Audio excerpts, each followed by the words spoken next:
आखिर कर्ण ने मरणावस्था में भगवान श्री कृष्ण से कौन सा वरदान मांगा था? आप देख रहे हैं द भक्ति। अगर अभी तक आपने हमारे चैनल को सब्सक्राइब नहीं किया तो देर किस बात की, चैनल को अवश्य सब्सक्राइब करें और बेल आइकन जरूर दबाएं ताकि ऐसी ही खास लेटेस्ट अपडेटेड वीडियोस आपको जानने और सुनने को मिलती रहे। कर्ण सूर्य पुत्र और कुंती का पुत्र था, जिसका पालन एक सारथी ने किया था, इसीलिए इन्हें सूत पुत्र कर्ण भी कहा जाता है। कुंती ने अविवाहित होते हुए कर्ण को जन्म दिया था। अविवाहित माता से जन्मे और सारथी द्वारा पालन करने पर ना तो कर्ण को समाज मान सम्मान मिला और ना उनका अपना अधिकार। कर्ण इन्हें दानवीर कर्ण के नाम से भी जाना जाता है। महाभारत का युद्ध कुरुक्षेत्र की भूमि पर कुल मिलाकर 18 दिन तक चलता रहा। युद्ध के 17वें दिन अर्जुन और कर्ण के बीच चल रहे महायुद्ध के दौरान रणभूमि में लड़ रहे दोनों योद्धाओं में से जब किसी को भी विजय प्राप्त नहीं हुई तो श्री कृष्ण चिंतित होकर सोचने लगे कि अगर आज सूर्यास्त से पहले कर्ण का वध नहीं किया गया तो पांडवों के लिए धर्म युद्ध जीतना अत्यंत कठिन हो जाएगा। फिर उन्हें एक उपाय सूझा और वह बीच युद्ध से ही अर्जुन को कुरुक्षेत्र से दूर ले जाने लगे। अर्जुन को समझ नहीं आया कि आखिर श्री कृष्ण युद्ध को बीच में छोड़कर कहां ले जा रहे हैं।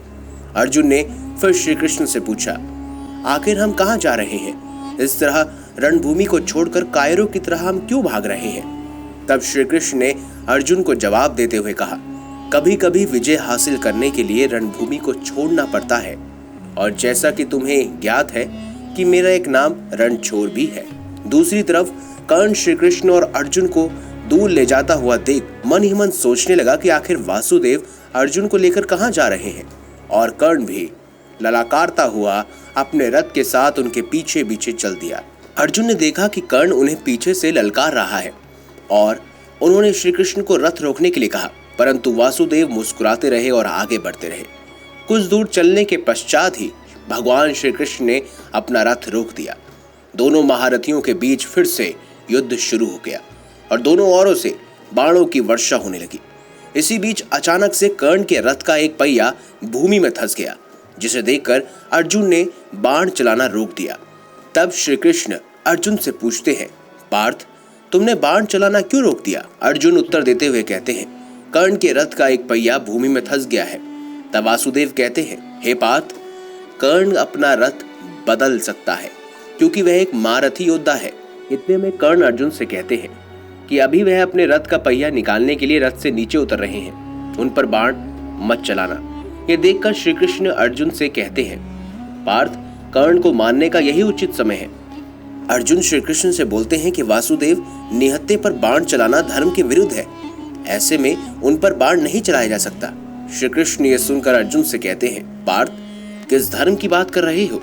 क्या तुम भूल गए जब दुर्योधन ने द्रौपदी का चीरहरण किया और उन्हें वैश्या कहकर अपने मान का तिरस्कार कर रहे थे? वो कर्ण थे। और क्या युद्ध भूमि में कर्ण ने अभिमन्यु पर वार करते समय युद्ध नियमों के बारे में सोचा था? क्या भीष्म पितामह ने उस समय युद्ध नियम नहीं बनाए थे? कर्ण ने भी अधर्म का मार्ग चुना, इसीलिए कर्ण को सजा मिलनी चाहिए। फिर श्री कृष्ण ने अर्जुन से कहा कि पार्थ, कर्ण का अंजुलि का अस्त्र से वध करने का यही उचित समय है। अर्जुन कर्ण पर अंजुलि का अस्त्र से प्रहार करता है, जो सीधा कर्ण की गर्दन के बीच में जाकर लगता है। मरणावस्था में पड़े देखकर श्री कृष्ण कर्ण की दानवीरता की परीक्षा लेने के लिए एक बार ब्राह्मण के रूप में जाते हैं और कहते हैं, दानवीर, मैंने आपकी दानवीरता के बहुत गुणगान सुने हैं, क्या आप मेरी सहायता करेंगे? मेरी पुत्री का विवाह है और मेरे पास देने के लिए कोई स्वर्ण नहीं है। कर्ण कहता है कि हे ब्राह्मण, मैं निहत्था हूँ, अभी मेरे पास आपको देने के लिए कुछ भी नहीं है। ब्राह्मण कहता है कि अभी भी आपके पास एक वस्तु है जिसे आप मुझे दान कर सकते हैं। कर्ण समझ जाता है कि यह शायद कोई साधारण आदमी नहीं बल्कि ब्राह्मण के रूप में कोई देव पुरुष है। कर्ण कहता है, हे ब्राह्मण, आप ही बताइए मैं किस वस्तु को देकर आपकी सहायता कर सकता हूँ। ब्राह्मण कहता है कि आपके पास एक सोने का दांत है। फिर कर्ण ने पीड़ा सहन करते हुए पास में पड़े पत्थर से प्रहार कर अपना दांत निकालकर ब्राह्मण को दे दिया। कर्ण फिर ब्राह्मण से कहता है, देव पुरुष, आप अपने असली रूप में आकर मुझे दर्शन दीजिए। श्री कृष्ण अपने असली रूप में आते हैं और कर्ण की दानवीरता से प्रसन्न होकर उन्हें कहते हैं कि तीनों लोकों में तुम्हारे जैसा दानवीर कोई नहीं है और ना कभी कोई हो पाएगा। जब तक सूर्य और चंद्रमा, तब तक तुम्हें दानवीर कर्ण के नाम से जाना जाएगा। तुम्हारी इस दानवीरता से मैं अत्यंत प्रसन्न हूँ, इसीलिए जो वर चाहे वो मांग लो। ऐसे में कर्ण कहते हैं कि मेरी अंतिम इच्छा ये है कि मैं अगले जन्म में आपके राज्य में जन्म लूं और मेरी मृत्यु के पश्चात मेरा अंतिम संस्कार ऐसी भूमि पर हो जहां कोई अधर्म ना हुआ हो। ये कहकर दानवीर कर्ण अपने प्राण त्याग देते हैं। श्री कृष्ण को कर्ण के अंतिम संस्कार के लिए कोई ऐसी भूमि का टुकड़ा नहीं मिला जहां अधर्म ना हुआ हो। अंत में भगवान श्री कृष्ण अपने हाथों में ही कर्ण का अंतिम संस्कार करते हैं।